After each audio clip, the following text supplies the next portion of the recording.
Why had the forest gone quiet, and why was she the only one who noticed? Lydia Carter paused mid-step, one hand rising instinctively as if the trees themselves had whispered a warning only she could hear. She didn't say anything, didn't need to, because a second later the world answered for her. A single rifle cracked sharp, distant, merciless. Sergeant Daniels staggered backward, confusion frozen on his face before he even understood he'd been hit. A dark bloom spread across his chest plate like something alive. He fell hard, breath leaving him in a broken gasp. The SEALs didn't even have time to swear before the second shot punched through Brooks's helmet. No scream, no struggle, just collapse. The kind that leaves men staring at the ground like it's suddenly foreign. And for a heartbeat, nobody moved. Then the forest erupted. Gunfire rained down from the canopy in vicious, calculated bursts, snipers firing from angles no one on the ground could track. Bullets chewed through bark, tore leaves into confetti, slammed into dirt like angry fists. Every direction was wrong, every piece of cover too thin, every instinct screaming a second too late. Contact trees, snipers in the trees. Someone yelled, but the warning was swallowed by another volley. Lydia hit the ground behind a fallen log, breath sharp in her chest. 10 firing positions, maybe more. Platforms hidden in the canopy. Elevated angles she knew, angles she understood. The team wasn't pinned by amateurs. This was a kill box crafted by people who knew how forests hunted, people like her. And that realization hit her with something deeper than fear. Memory. The kind she'd spent years trying to bury. She closed her eyes for half a second, letting her mind break the chaos apart the way it used to. Sound, echo, impact, direction. Every detail whispered to her like old friends. Northwest ridge, high disciplined. East cluster, 3 shooters overlapping arcs. West flank, single pro taking calculated shots. They were good. But she'd once been better. Radio down, someone shouted, "We're blind." Branches shredded above her as another volley found their hiding spots one by one. Morrison tried coordinating fire, but the canopy punished anyone who exposed even an inch of skin. They walked right into a slaughterhouse. She heard Martinez suck in a sharp breath beside her, voice trembling with pain. "They've got us dialed in. We're screwed. We're so." His voice cut off as a round slapped into the dirt, an inch from his hand. For a moment, Lydia felt something heavy inside her chest. A pressure, a choice. She had tried so hard, so painfully hard to be done with this part of herself, to be the quiet analyst, the observer, the woman who filed reports instead of taking lives. She carried that rifle case for 6 months without opening it. But Daniels was bleeding out 10 feet away. Brooks was dead. And the forest, her forest, was killing her team one shot at a time. Some skills didn't fade. Some instincts didn't die. Some ghosts didn't stay buried. Her hand found the straps of the rifle case before she even consciously decided. "Carter," Morrison shouted from behind an oak that was being pulverized by rounds. "Stay down. That's an order." But she wasn't listening, because something inside her had already shifted. The zipper slid open with a soft rip. Metal kissed air. And the forest, impossibly, seemed to hold its breath. The Remington MSR came together in her hands with old, painful familiarity. Stock, barrel, bolt, suppressor, scope, movements so smooth they felt like memory guiding muscle. She hadn't touched this weapon in half a year. Her hands acted like she'd never put it down. "What the hell are you doing?" Morrison yelled again, eyes wide through the chaos. She didn't answer. Didn't need to. She moved. The SEALs watched with stunned confusion as the quiet analyst they'd barely paid attention to suddenly glided through terrain that punished everyone else. She didn't fight the forest. She flowed with it. Every step silent, every shift deliberate, every decision an answer to a question only she could hear. She reached a cluster of moss-covered rocks, dropped behind them and lifted the scope. And in a single breath, everything aligned. The canopy wasn't chaos, it was a layered map. Ground, mid-branches, upper hide positions, shadows and shapes and patterns that didn't belong. There, a sniper, 40 meters up in a pine, invisible to anyone who wasn't looking with her eyes. He was good, camouflage woven into the branches themselves, but Lydia saw the fault line, the micro-movement, the unnatural symmetry. She inhaled. Heartbeat slowed. Exhaled. Squeezed. The suppressed shot sounded like a thick branch snapping under weight. The sniper didn't scream, just tumbled silently through the branches, hitting the ground with a muffled thud. Silence lasted only a second. "Carter's engaging," Martinez yelled, disbelief breaking through his pain. "Holy, she's actually—" But she was already moving again. 15 meters left, new angle, new vantage. The second sniper was tracking Morrison's position, patient, steady. 2 shots from Lydia, one center mass, the other a clean follow-up. He toppled from his perch like a rag doll. "Who is she?" Chen muttered, voice trembling. The forest didn't answer. Because Lydia was answering enough for everyone. A third sniper shifted position, trying to relocate before she found him. His mistake. Movement was death in the canopy. She caught him mid-transition, one clean shot taking him off the branch. The fourth and fifth worked as a pair, watching each other's backs like professionals. Lydia smiled barely. Not joy, recognition. She'd trained men who operated like that once. "Spot her first." "Always." Her shot dropped him instantly. The shooter panicked, broke cover, tried to acquire her position. Too slow. She ended him with a round that threaded between 2 branches that looked too close together for any shot to slip through. Down below, the SEALs watched her the way soldiers watch miracles they don't trust yet. "She's hunting them," Daniels whispered, voice unsteady, "like she's the predator and they're not." They weren't wrong. She felt it too, that shift, that sharpness, that clarity she'd feared. The forest wasn't a threat, it was an ally, a place that spoke in angles and wind shifts and vibrations under bark. A place she belonged to. A place that remembered her. And she wasn't done. Somewhere above, 2 more snipers fired in coordinated rhythm. She counted their spacing, their recoil timing, their breathing through the micropauses in fire. She moved through the undergrowth then. Up. Climbing. Not scrambling, ascending. Fluid, controlled, silent. 30 meters up in under 2 minutes, moving along branches like they were sidewalks. Below, the team just stared. Morrison whispered, "What are you, Carter?" But she didn't hear him. She was already level with another sniper nest, 3 shooters, interlocking lines of fire, a fortress of wood and shadows. One mistake. They were watching the ground, not the canopy behind them. She ended the first with a whisper of a round. The second spun with trained precision, looking the wrong way. The third finally spotted her, eyes going wide in the exact second that sealed his fate. 3 more down. 7.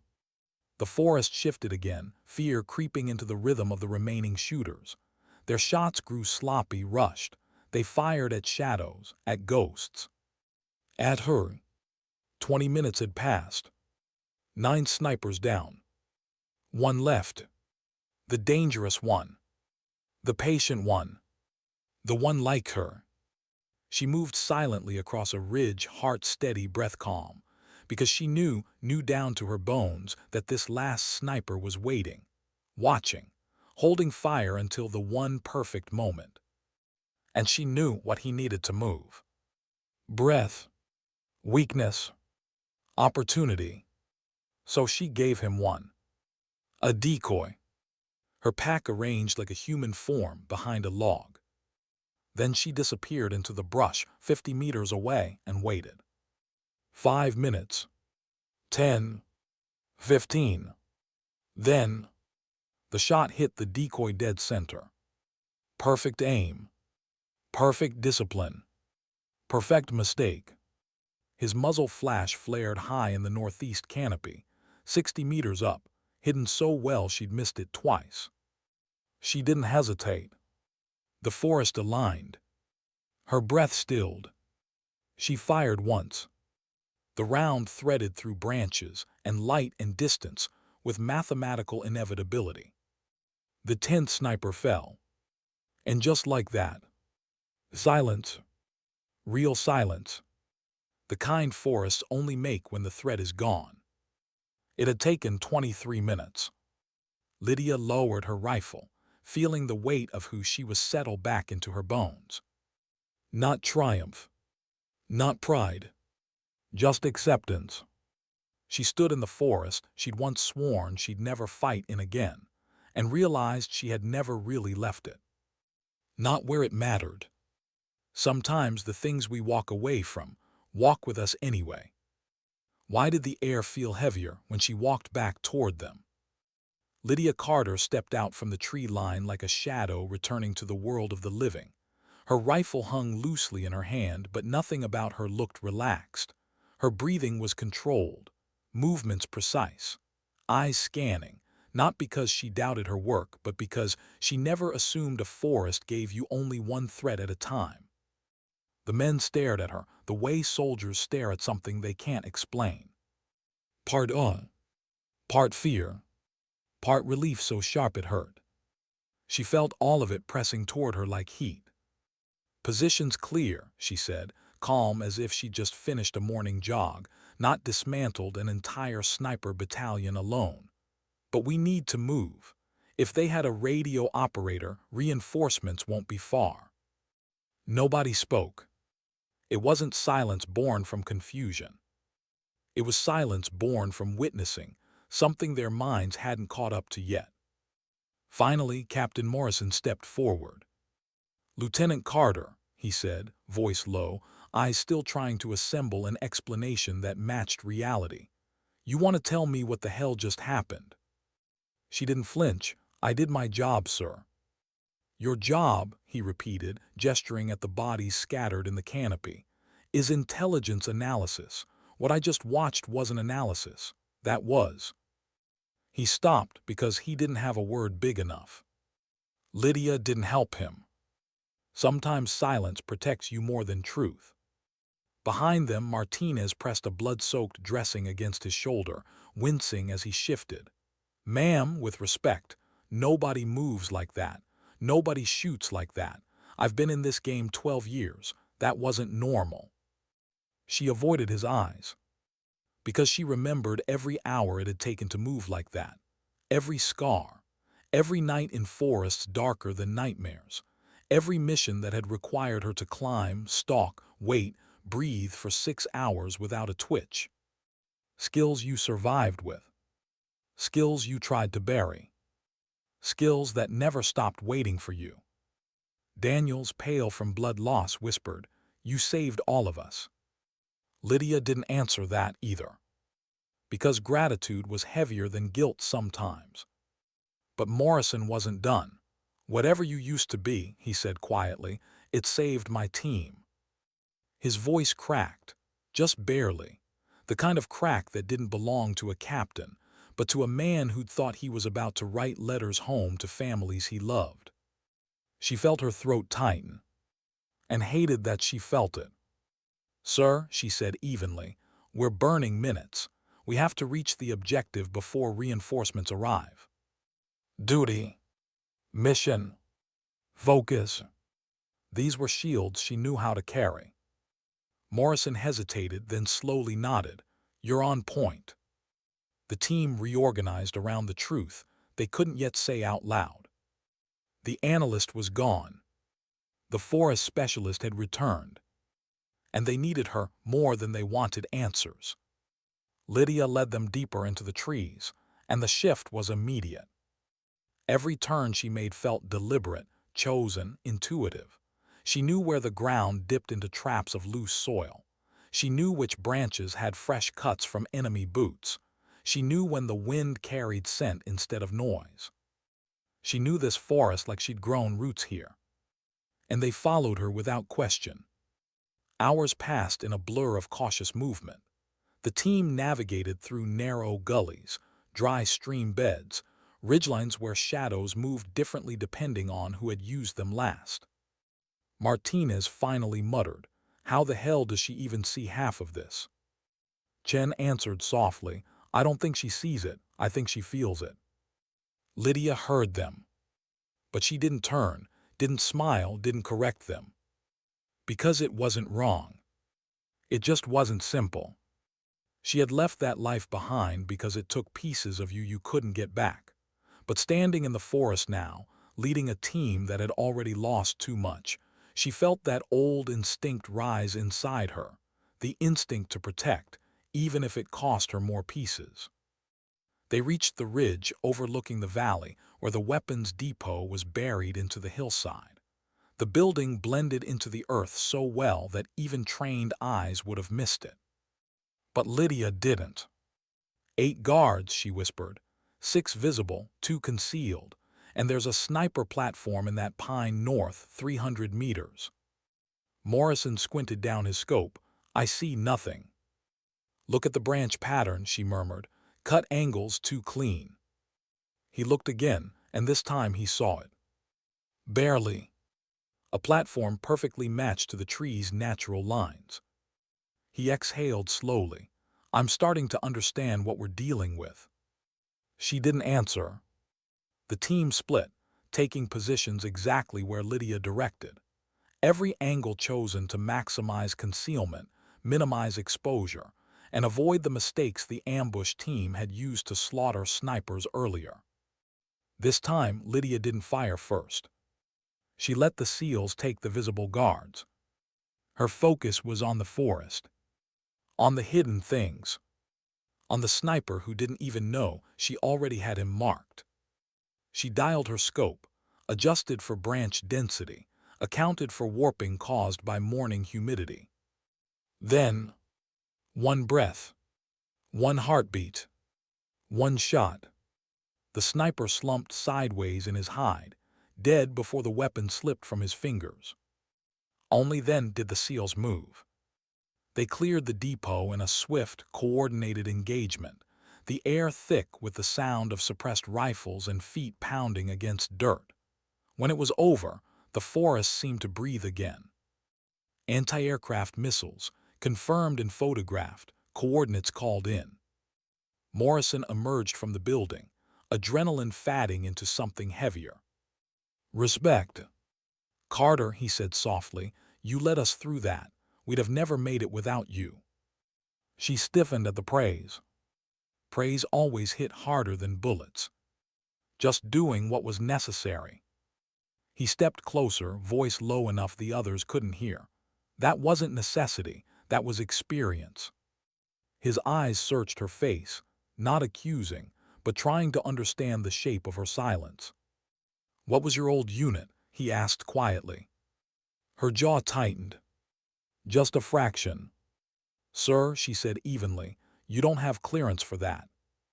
He exhaled, a breath of frustration, curiosity, and strangely acceptance.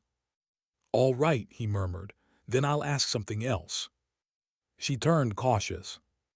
"Does any of this," he gestured around them, "the forest, the bodies, the mission, does any of it bother you?" Her heartbeat stuttered. Just once. Because the answer wasn't easy. Wasn't clean. Wasn't something she wanted to speak aloud. So she spoke the part that was safe. "It should," she said quietly. Morrison's eyes softened. "Then that's enough." His trust, earned in blood and silence, settled onto her shoulders like a weight she didn't know how to carry. Before she could respond, the ground trembled faintly, distant rotors chopping low across the valley. Airstrike inbound. Time to move. As the team began their extraction route, Lydia brought up the rear, scanning every direction with the calm focus of someone who understood exactly what the forest hid, because she'd once been what it hid from others. And for the first time in years, as birds erupted from branches overhead and the sky thundered with incoming firepower, she felt something unexpected. Not pride, not fear, but a question. Had she saved them? Or had she just reopened the door she'd spent half a lifetime trying to close? The forest didn't answer. It never did. But the wind through the branches seemed to whisper something that felt uncomfortably like truth. Some doors never stay closed. Not for people like her. Why did the silence after the airstrike feel heavier than the gunfire that came before it? The team crouched low in a thicket of ferns as explosions rolled across the valley like distant thunder. Flames punched upward through the trees where the weapons depot had been moments earlier. The sky glowed orange between branches, reflecting off the tension in every man's eyes. But Lydia Carter didn't watch the fire. She watched the forest, watched the shifting patterns of wind through leaves, the way birds reacted, the way the ground vibrated beneath her boots. Small things, subtle things, clues most people overlooked because they didn't know what danger looked like when it hid inside nature. Morrison checked his watch. 3 minutes until we move. Chen nodded, adjusting a bandage around his forearm. Daniel struggled to sit straighter despite the pain. Martinez stared at Lydia like she was still half myth, half miracle. But Lydia wasn't paying attention to any of them. Something was wrong. The forest wasn't settling, it was bracing. An ambush had a feeling, a rhythm, a temperature in the air, like everything around you held its breath at the same time. She swallowed once, the movement tight in her throat. "What is it?" Morrison asked quietly. She didn't answer immediately, not because she didn't know, but because she hated knowing, hated how easy it came, hated how natural it still felt to sense danger like it was an old friend tapping her shoulder. Finally she murmured, "They're coming." "Reinforcements." "No," she whispered, "trackers." The men stiffened. She didn't blame them. Trackers were a different breed. They didn't shoot from a distance. They closed in, moved silent, killed without hesitation. And the worst part, they knew the forest too. "We need to relocate," she said, voice low, urgent but steady. "Now." Morrison didn't argue. He'd seen enough to know her instincts were gospel. He signaled the team to move out. They shifted formation, every man wounded or limping supported by another, stepping in rhythm through the undergrowth. Lydia led them up a narrow slope where the soil held moisture and sound better than leaves, places where footprints blurred, places where scent dissipated, places she had once used to disappear. Martinez limped beside her. "How far back are they?" "Close," she murmured, "too close." "You hearing them?" he asked. "No." He blinked, then how? "Because the forest is telling me." He stared at her for a long moment, then nodded in a way that said, "I don't understand, but I believe you." The trail narrowed into a ridgeline that offered decent elevation. Lydia stopped, scanned the valley behind them, then pointed left. "Down that way. The wind will hide our movement." Morrison frowned. "And you?" Her jaw flexed. "I need to confirm something." "No, we move together." "If we move together," she said quietly, "they'll flank us." The captain opened his mouth to argue, then froze when he saw her eyes. Not the calm analyst, not the quiet observer. The woman from the canopy. The one he'd watched turn 10 snipers into 10 bodies. He exhaled slowly, 2 minutes, not a second more. She nodded, slipped away, and vanished. One blink, and she was gone into the brush. The forest swallowed her the way a familiar room takes back an old occupant. She didn't run. Running made noise. She moved, smooth, controlled, listening more than looking. The trackers were good. She could feel it. Their approach was too synchronized to be anything else. No snapping twigs, No careless steps. They were disciplined, fanned out, closing the gap with patience that didn't belong to amateurs. She crouched behind a cedar, pressing one hand to the trunk, feeling the vibration of movement through bark, counting them by the patterns of weight distribution. 3. No 4. One farther left. A full sweep team. Her heart tightened. They were closer than she expected. She slid her rifle into position, scope low, breath steady. But she didn't shoot. Not yet. She watched. Tracking teams had habits, rituals, a rhythm they carried with them from one forest to another. She'd been trained the same way, taught to read the world in footprints, broken moss, displaced leaves, taught that the forest wasn't just cover, it was a living map. She waited for the rhythm, waited for the breach. And there, the leader stepped into a patch of filtered sunlight. Not much, just a sliver across his sleeve, but enough for her to see the insignia burned into his gear. Her stomach dropped. She knew that mark, and the man who trained them, and the unit they came from. She whispered under her breath, "Not them, not again." Memories hit her in flashes, hot jungles, cold nights, waiting in trees for hours with her trigger finger numb, missions she'd never spoken of, names she didn't say out loud anymore, a unit so classified most commanders didn't even know it existed. These weren't just trackers. They were her trackers, her old shadows, and the forest felt smaller with that realization. She didn't waste time. She pivoted and returned to the team faster than she'd left, movements sharp with urgency. Morrison caught sight of her. "Report."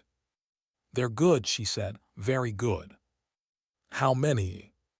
"4," she paused. "Possibly 5." "Can we outrun them?" "No." The team stiffened. Martinez swallowed. "Then what do we do?" She didn't sugarcoat her answer. "We make them lose interest." "And how do we do that?" Chen asked. Lydia took a breath, a long one, the kind that settles deep, where truths live that you don't want to speak. "We split." The reaction was immediate. "Hell no," Martinez snapped. "We're not leaving you." "You're not leaving me," she corrected softly. "I'm leaving you." Morrison shook his head. "Lieutenant, those men aren't just hunters, they're—" "I know what they are," she cut in gently. "I trained with them." Silence sucked the air out of the clearing. Chen whispered, "You mean they're from—" She held up a hand. "Don't say it, you don't have clearance." Morrison stared at her, with a look caught somewhere between shock and understanding. "Carter," he said quietly, "if they're who I think they are, this isn't a regular chase. They'll follow you for days." "I know." "They'll follow you until one of you is dead." "I know."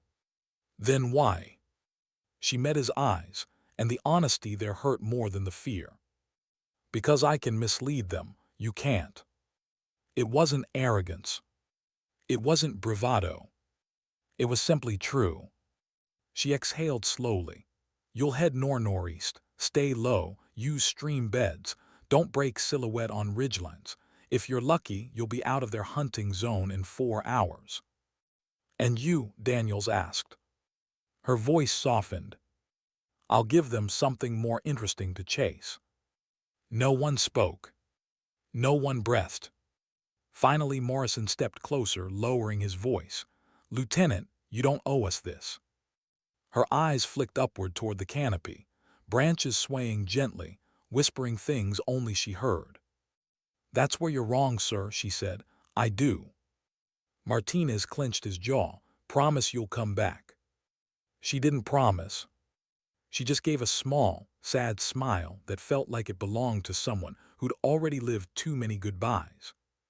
Morrison nodded once, slow, reluctant, respectful. 2 hours, he said, then we send a signal. Don't, she said. If they pick it up, they'll find you.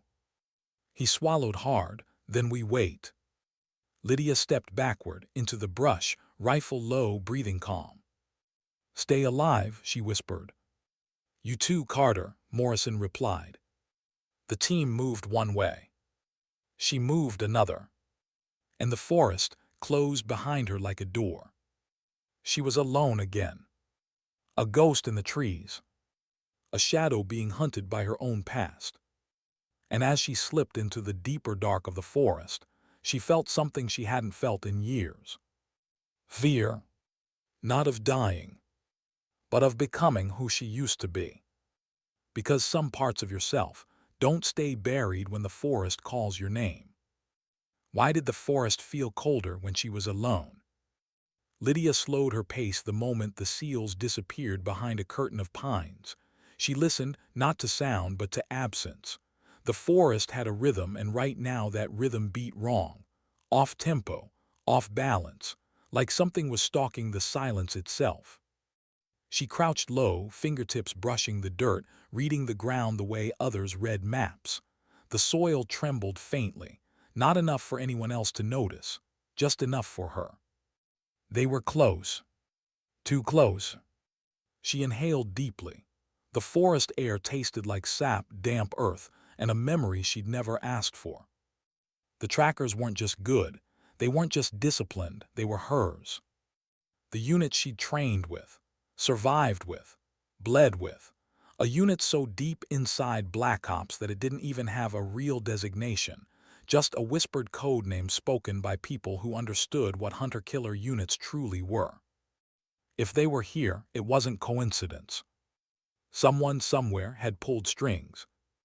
Someone who knew she was alive. Someone who wanted her found. Or eliminated. Lydia felt that thought coil in her chest like it had claws. She forced herself to breathe it out. You can deal with that later. Survive now. She slipped between two thick cedars and moved uphill, light on her feet. She didn't rush. Rushing made noise. Noise got you killed. She let the terrain guide her, let her instincts pick the quietest path. The forest dimmed as clouds slid over the sun, casting shadows that felt too sharp for daylight. She scanned the tree line. Nothing. Which meant everything. Trackers didn't walk into view. They didn't make mistakes. They circled, threaded the landscape, became part of it.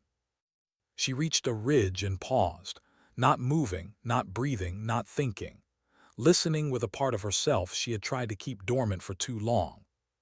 There, a fingertip of pressure, a shift of weight 50 meters behind her, another at her far left, another farther along the ridge.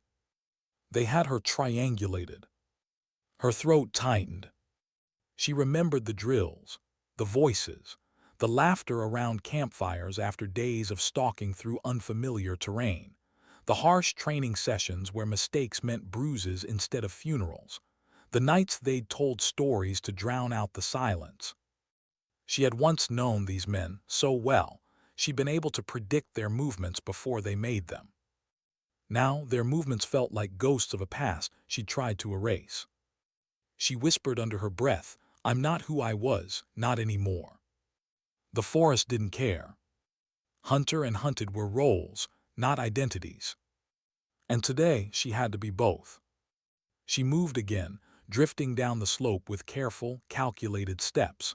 The air thinned as she entered a small valley choked with underbrush. Her breath fogged slightly, just enough to warn her that the temperature was dropping. Stress response. She knew better. She wiped a sleeve across her forehead and kept going. She could almost hear their conversations in her head. The hand signals. The silent orders. The way they would be spacing themselves, 40 meters apart like always. The way they would adapt if she did something unpredictable. "Don't get predictable," she whispered, echoing her old commander's voice. Her eyes narrowed. "Fine."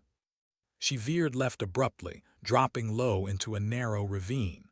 The walls rose steep on both sides, covered in moss and old roots.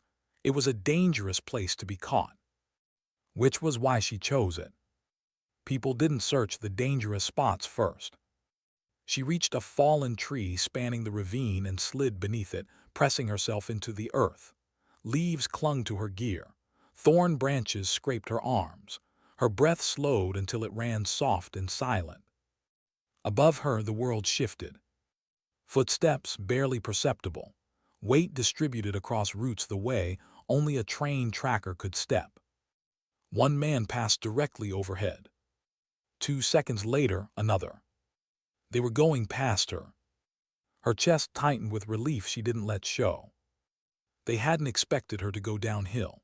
That gave her a window, small, fragile, but real. She waited. And waited. Longer than comfort allowed. When she finally moved again, she did so inch by inch, crawling through mud until she was clear of the ravine. Then she rose, slow and silent. She headed north, not where the seals were, but where she knew the trackers would expect her to be in 10 minutes. She wasn't running from them. She was steering them. She climbed a slope thick with fern clusters, placing each step where the soil was damp enough to mask her prints. She walked under branches low enough to catch on gear, then used her knife to clip a few strands of fabric from her shoulder, letting them snag on bark. A false trail. Not perfect. Perfect trails didn't fool hunters. Imperfect ones did. She continued moving until she reached a rocky outcrop overlooking a stretch of pine forest. Her lungs burned from controlled breathing. Sweat chilled her spine. She scanned the distant tree line. Still nothing. Still everything. She checked her watch. Nearly 40 minutes since she'd split from the team. Good. They needed distance. Time. Safety. She could give them more. She descended the outcrop and headed toward a small stream she remembered passing that morning. When she reached it, she stepped into the cold water without hesitation, boots sinking into silt and gravel. The stream curved sharply. Tracks vanished in water. Scent dissipated. Sound softened. She waded downstream for 50 meters, then climbed out on the opposite bank. Her legs trembled. Not from fear. From remembering exactly how many times she'd used these same techniques in jungles across continents. How many times she'd taught them to people who didn't survive long enough to master them. A shadow moved at the corner of her vision. Lydia froze. Not an animal. Too controlled. Too quiet. Too intentional. She dropped to her knee, sighting through her scope. A figure stood in the distance, partially obscured by a split-trunk pine. Human, male, dressed in camouflage designed for this terrain, hood up, rifle angled low. Waiting. Watching. Not attacking. Not advancing. Just watching her. A warning. Her pulse thudded in her ears. He knew where she was. He wanted her to know that he knew. Lydia lowered her rifle slowly, keeping her movement smooth. Her mouth felt dry. She recognized the stance, the posture, the stillness. She whispered a name she hadn't spoken in years. The man didn't respond.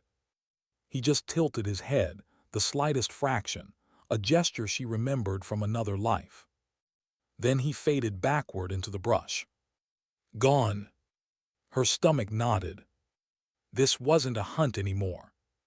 This was personal. She swallowed hard and turned away, forcing herself to move.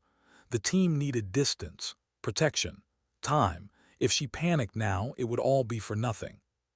She forced her legs to keep moving even as her mind reeled. She knew him. The tracker in the trees. She knew exactly who he was. And if he was here, then everything she'd left behind had come back to collect its debt. Why did seeing him, just a silhouette, shake her more than the 10 snipers she'd killed? Lydia kept moving, but her breath was no longer steady. Her steps were precise, but her heartbeat wasn't. The forest stretched in every direction, thick with pine and warning, but she barely saw the trees.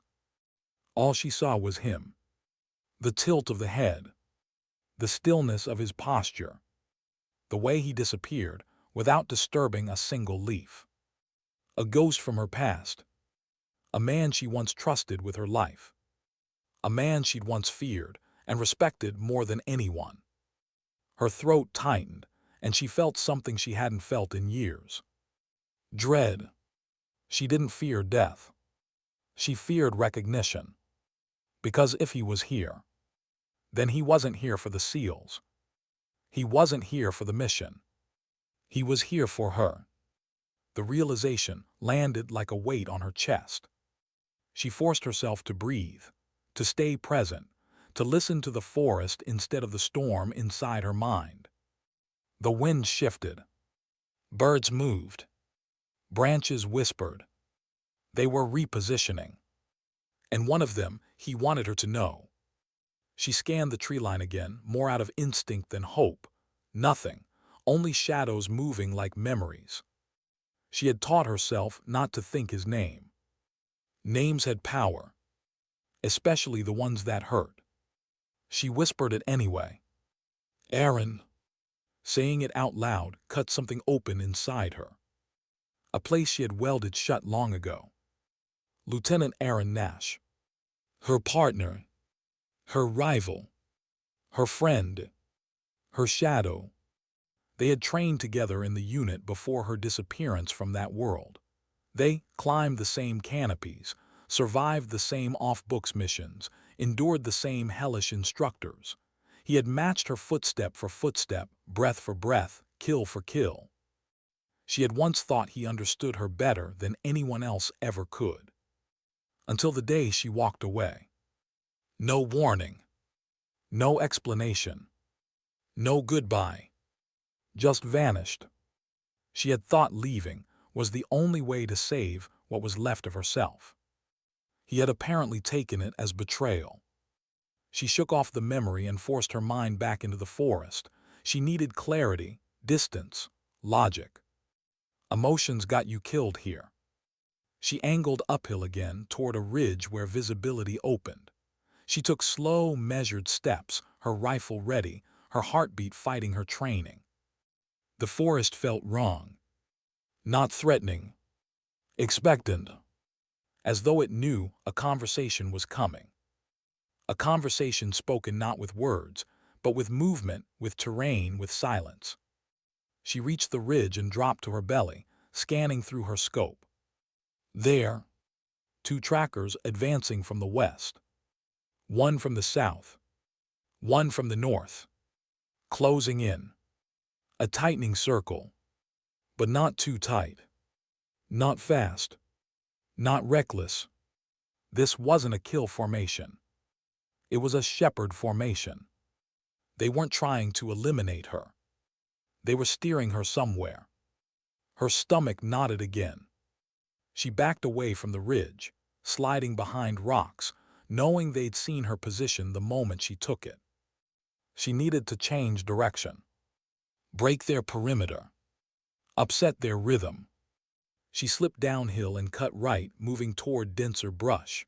Her movements were fast now, not rushed, but sharper, intentional. She needed noise discipline. She needed terrain advantage. She needed... A whisper of movement cut her thoughts in half. Someone exhaled behind her. Not close, but too close. She spun, rifle raised, but froze mid-motion. He stepped out from behind a stand of cedar like he'd been carved from the shadows themselves. Aaron. He didn't wear his hood now. She could see his face. Older. Sharper. More tired than she remembered. His eyes were the same, though. Cold. Precise. Studying her with the kind of intensity that had once made her better. He didn't raise his weapon. She didn't lower hers. For several seconds, neither of them moved. Then he tilted his head again, just a fraction, the same gesture he had given her from afar. A greeting. Or a warning. Or both. You shouldn't have come back, he said softly. His voice was deeper now, rougher around the edges, like the years had scraped against it. She swallowed. I didn't come back. He stepped closer, slow, controlled. Then why are you here, Lydia? Her name and his voice hit harder than any bullet. I'm on assignment, she said, forcing her tone flat. Wrong place, wrong time. His eyebrow rose slightly. Is that what you tell them, that this is a coincidence? It is. No, he said quietly, it's not. Her grip tightened on her rifle. Aaron. Put the gun down, he said. No. He exhaled through his nose, a sound he used to make at the range when she beat him by half a second. You walked away, he said, not accusation, fact, heavy, final. I had to. Why? You know why. His gaze sharpened. I want to hear you say it. She couldn't. Words were heavier than gunfire. He stepped closer again. She lifted the rifle a fraction. Don't, she warned. He stopped. If I wanted you dead, Lydia, you wouldn't have seen me. She hated how calmly he said it. Hated that it was true. Hated that a part of her trusted him even now. What do you want? She asked. He didn't answer immediately. Instead, he studied her face the way someone examines a map, searching for paths, exits, lies. Finally, he said, they want you back. Her stomach twisted. No. You don't have a choice. I always have a choice. He gave a small, bitter laugh. Not in our world. I'm not in that world anymore. That's the problem. She stepped back. I'm not going with you. Lydia, his voice lowered, softened. It's not a request. Her pulse hammered in her neck. And if I refuse? The forest held its breath. He didn't lift his weapon. He didn't change his stance. But his next words were a gunshot all the same. Then my orders are to bring you in. Silence. Cold. Complete. Cutting. She felt something inside her splinter. Not break, not shatter, but splinter. Because she had known this moment might come someday. She just hadn't expected it to hurt. She inhaled slowly. You know I won't go with you. His jaw tightened. I know. And you know you can't take me. He didn't argue. They both knew the truth. He could try. She could try. One of them would bleed. Maybe both. Neither wanted that. He looked away first. Just a flick of his eyes. But in their world, that meant everything. Lydia, he said softly, why did you leave? Her throat closed. The real answer burned behind her ribs, raw, painful, unspoken. Because I was losing myself. Because I couldn't sleep without seeing ghosts. Because everything I touched felt like a weapon. Because I was becoming someone I didn't want to be. She said none of it. Instead, she whispered the only truth she could afford to share. I left because I had to survive. He nodded slowly. I understand, he murmured, but survival isn't freedom. He stepped back into the trees. And her heart dropped when she realized what his final gesture meant. He'd withdrawn his trackers. For now. Not because he'd chosen her. But because he couldn't bring himself to fight her. Not yet. Before he vanished completely, he said one final thing, so quiet she barely heard it. They'll send others. Then he was gone. The forest closed around her. She stood there alone, rifle lowered, breath shaking, hands trembling, not from fear, but from everything she'd held inside for too long. The seals needed her. Her past wanted her. And she was standing between two worlds that hated loose ends. She forced her breathing to steady. She had a mission. She had a team to protect. And she had a past coming after her. One step at a time, she turned north and began moving again, toward the men who believed she was something more than a ghost, toward the future she had chosen, even if it didn't want her yet. The forest whispered behind her. A warning. Or maybe a promise. Some debts follow you. Some shadows hunt you. Some choices demand their price. And hers was coming. Why did the walk back toward the team feel harder than the walk toward the enemy? Lydia moved through the forest with practiced precision, but for the first time since the ambush, her movements weren't driven by instincts alone. They were driven by emotion. A dangerous thing. The forest was a place where emotion turned to noise and noise turned to death. She forced her breath to steady, forced her mind back to the mission, forced Aaron's face out of her thoughts. But some ghosts didn't leave because you told them to. She replayed his words, not because she wanted to, but because they echoed with a truth she hated. They want you back. You don't have a choice. They'll send others. The forest around her seemed to darken. If that unit was involved, this wasn't just about her anymore. Somewhere, someone had calculated her presence, her identity, her value, had drawn a line between the woman she had tried to become and the weapon she used to be. Someone was pulling her back into a war she had never escaped from. She swallowed hard and kept moving. She had to reach the team. She had to warn them. She had to be honest, at least enough to keep them alive. But when she crested the ridge overlooking the extraction path, she froze. The clearing below was empty. No footprints. No broken branches. No signs of a fight. Just absence. For a moment fear clawed up her spine, sharp, immediate, personal, but she caught herself, forced logic to override instinct. Morrison wasn't incompetent. His men weren't careless. If they'd moved, it was deliberate. She crouched and ran her fingers across the soil. A footprint. Half a heel. Dragged dirt. A pivot in the mud. She exhaled. They had changed direction. Not because of panic, but because they trusted her. Her throat tightened at the realization. Morrison had waited the 2 hours she warned him not to. Then he had made a decision. A difficult one. He had moved his team away from the expected route, deeper into the forest. Smart, unpredictable, harder to track. Exactly what she would have done. She followed the signs, not obvious ones but the subtle trail left by wounded men doing their best to walk softly.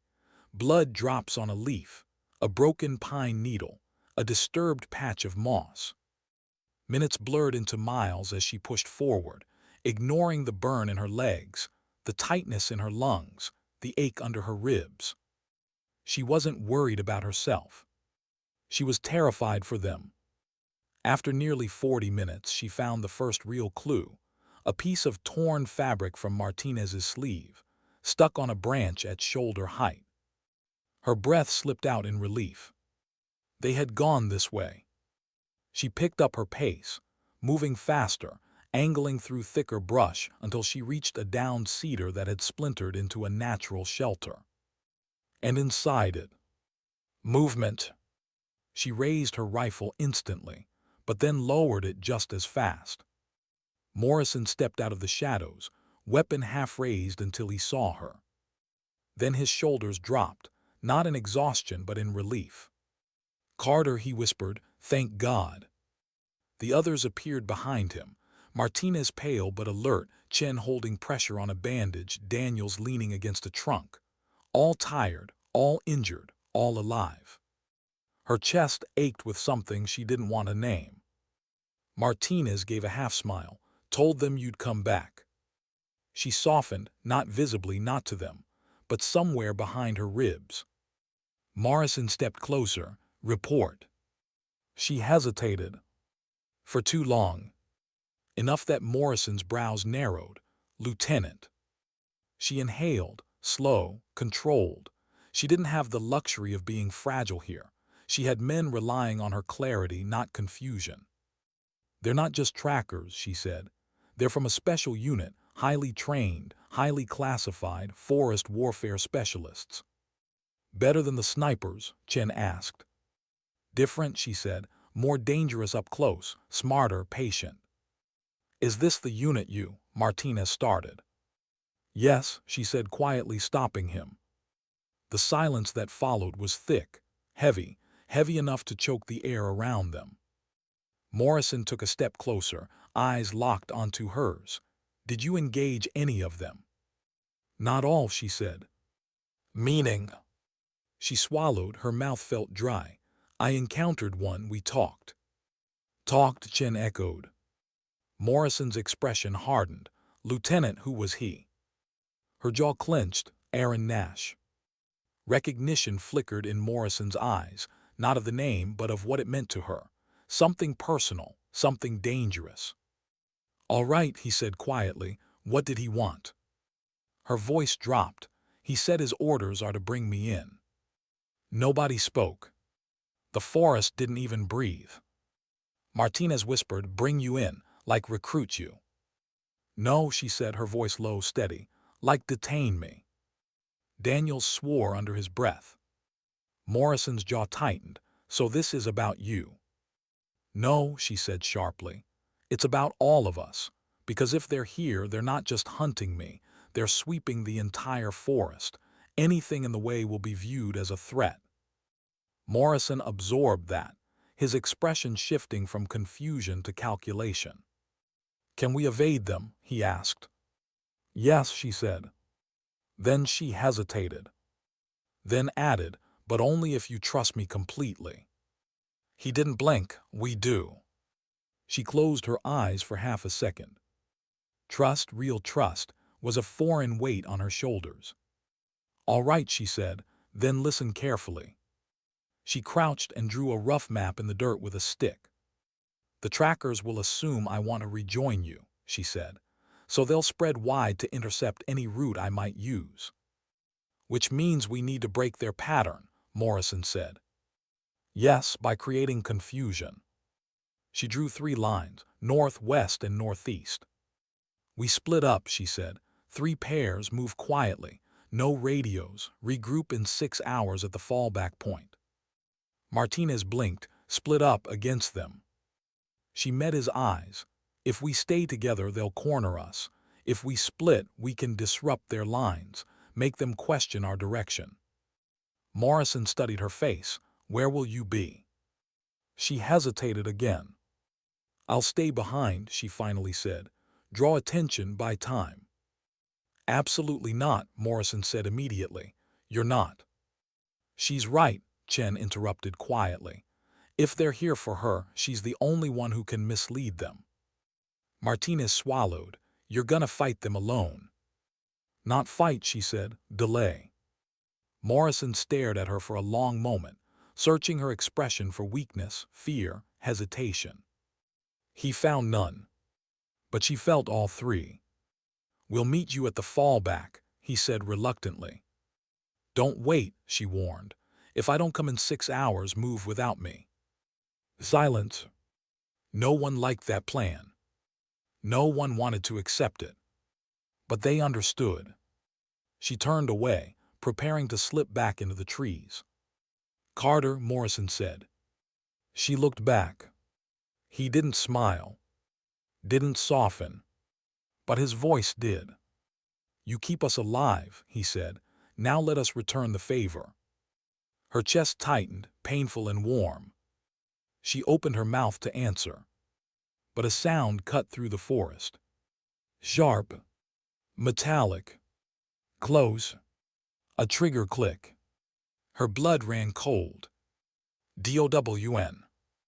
She tackled Morrison as a suppressed round sliced through the air, so close it snapped a strand of her hair as it passed. Impact thudded into the tree behind them. They were already here. Her past had caught up. The trackers had found them. And the forest that once hid her was now their battlefield. Why did the forest go silent at the exact second the bullet missed her by an inch? Because the hunters had arrived. Lydia rolled off Morrison, dirt exploding beneath her as the suppressed round buried itself into the cedar trunk.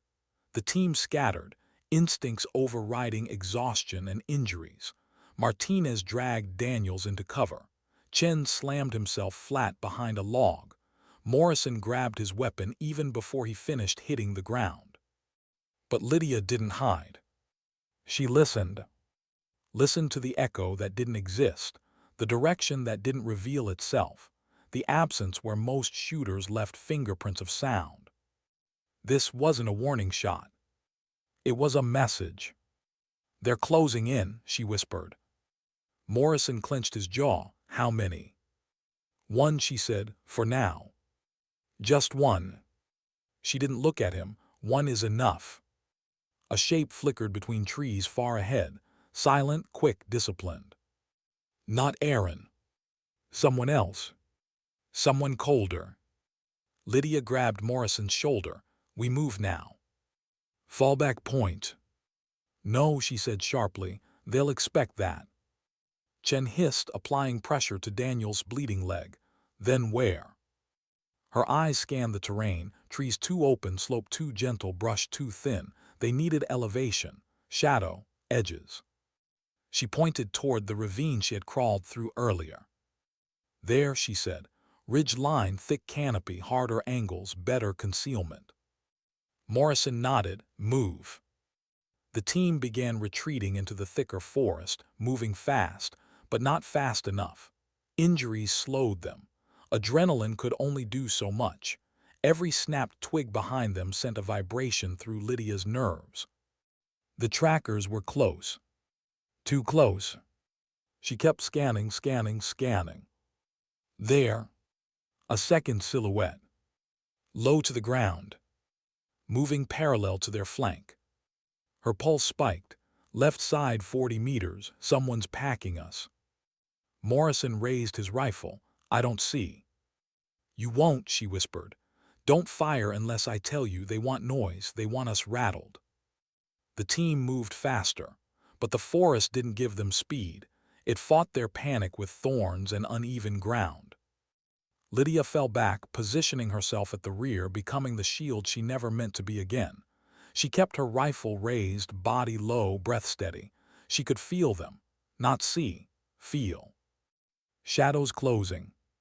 Circles tightening. Patterns her brain recognized before her conscious mind did. Her old world was strangling her new one. "Carter," Morrison called from ahead, "we need your lead." She forced herself forward, reclaiming point position. Every step was deliberate, every breath measured. She scanned the terrain for traps, ambush points, unnatural silence. A faint click reached her ears. Not metal. A tongue against teeth. A whistle signal. Her veins turned to ice. "DOWN," she yelled. The team dove. Gunfire erupted. Precise. Tight. Triangulated. 2 suppressors. 1 muzzle flash far right. 1 left. 1 center. A coordinated strike.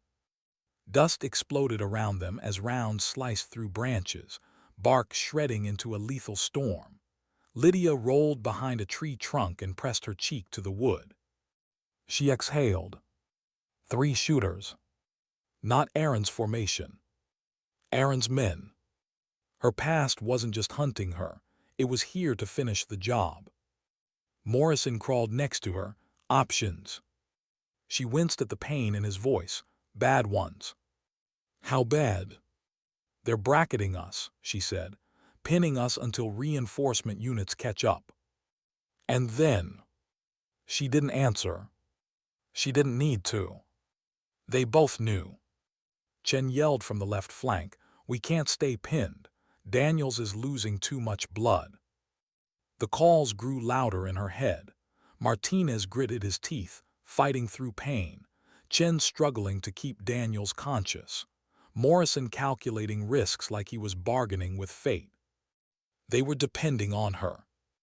And she had nothing simple left to give. She scanned the tree line again, looking for angles. Trackers never stayed still.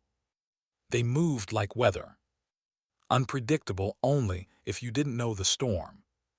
She watched the left position too organized, the right too patient, the center. There, a shift. Small, but real. She hissed under her breath. I see one, center 30 meters low. Morrison tensed. Take him. No. Why not? She swallowed hard. Because he's bait. Trackers always left the weakest-looking shooter exposed, always wanted the opposition to fire, because when they fired, the two unseen shooters would mark muzzle flash and flanking become a kill zone. She inhaled. She could outmaneuver them, evade them, outshoot them, but not with 3 wounded men behind her. Her past had chosen the battlefield perfectly. She closed her eyes for 1 second. Just one. Then she turned to Morrison, voice steady, but heavier than he had ever heard it. We're not getting out of this as a group. Morrison's eyes widened. Don't say that. I have a way, she said, but you won't like it. Try me. You're going to take the team east, down the embankment, stay low, follow the stream until you reach denser canopy. And you, he asked. She didn't look away. I'll draw them north. Absolutely not. His voice cracked like splintered wood. You're not sacrificing yourself.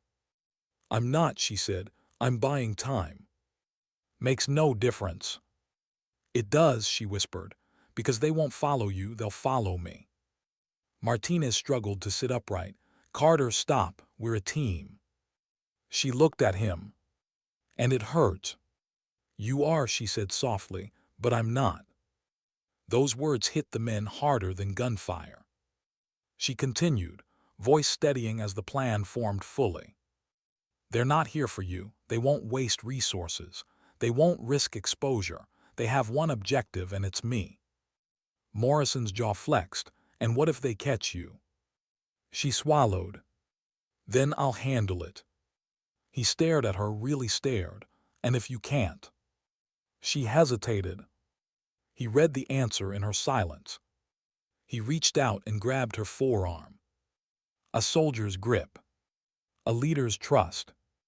A friend's refusal to let someone go alone. Carter, he whispered, you matter. Don't throw yourself away. Her chest ached. She wished he hadn't said that. Wished it didn't matter. Wished she were the kind of person who could detach. But she was. Not with him. Not with them. So she did the only thing she could. She leaned in, gently placed her hand over his, and whispered the truth she'd lived by long before joining this mission. Sometimes survival isn't about staying alive, she said softly. It's about keeping others alive. His grip tightened. You come back, do you hear me? She nodded once, small, honest trembling. Then she slipped away from him, low and fast, before any of them could stop her.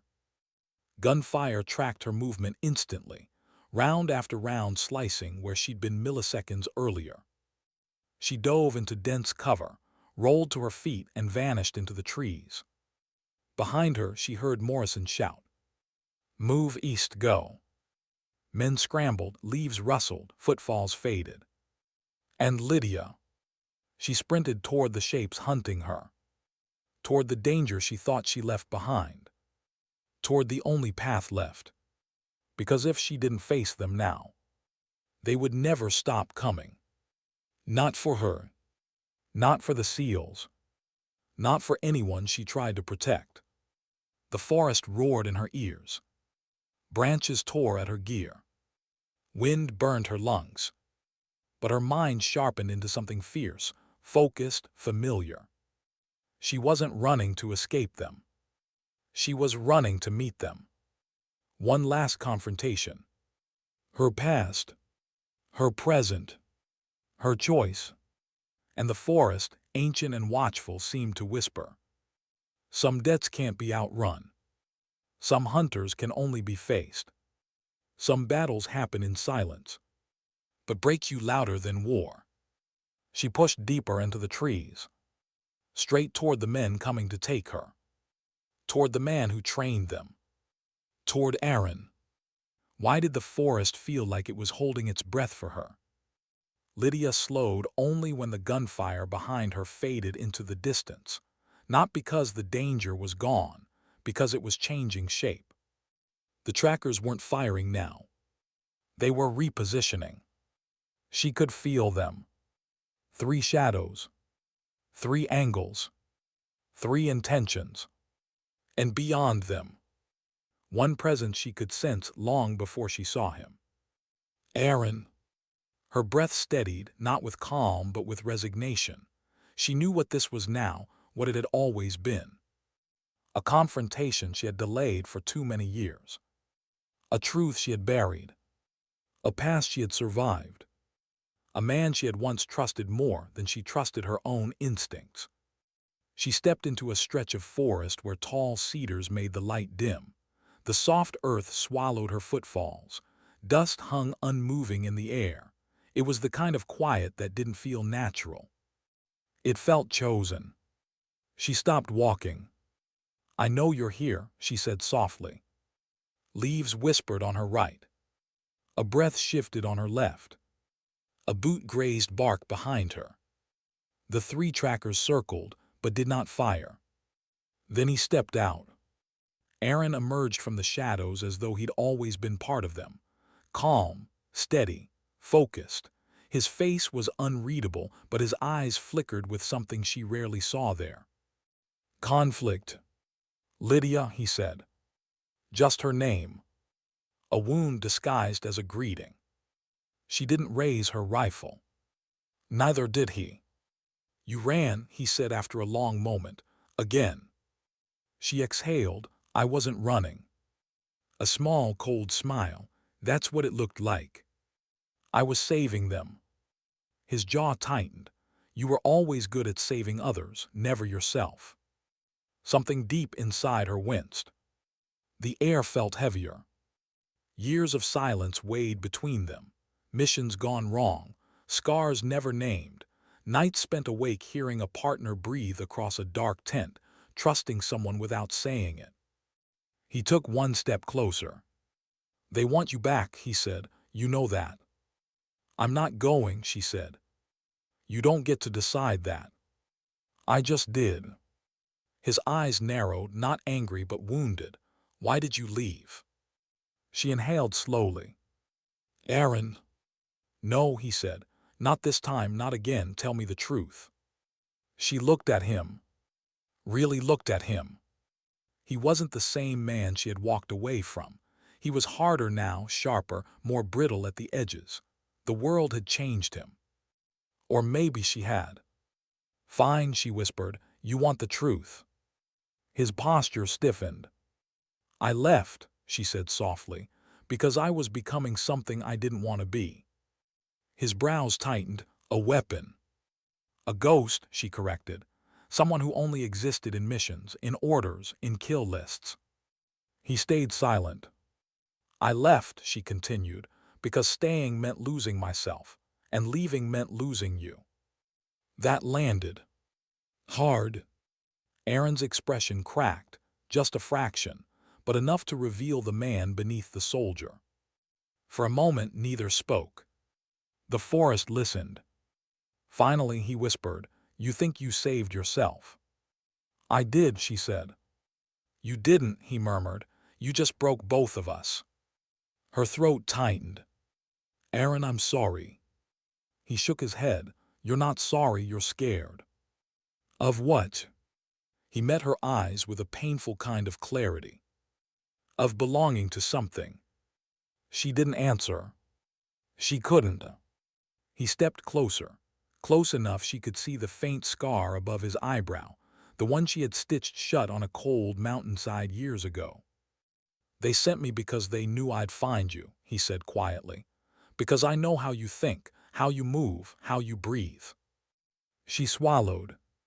"And because," he added, "I'm the only one they believed you wouldn't kill." Her breath caught. He wasn't wrong. "I won't go with you," she said again. "You don't have to," he replied. She frowned. "What does that mean?" "It means I can lie for you. I can cover a trail, create noise, create distance. I can make them believe you died here." Lydia blinked. Her pulse stumbled. Aaron's voice softened. "It's the only way you stay free."